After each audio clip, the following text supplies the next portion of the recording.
More top quality Porsches are here today than anywhere else in the United States.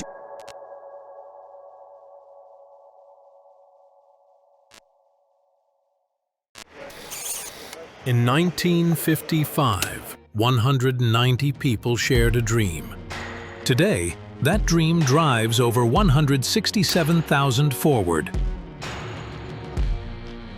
I think it's just a release for people to have these kind of opportunities to come out and show the cars to people who appreciate the same products that they do. These moments go beyond the cars. They're lasting memories where friends are made. We've been friends for years and years, and they all come together and we all make new friends. Where stories are passed down. It began with a shared passion and became the world's largest automotive community. This year, that community came together to celebrate 70 years alongside the Porsche family. I'm very happy to be here and celebrate with you together the wonderful parade.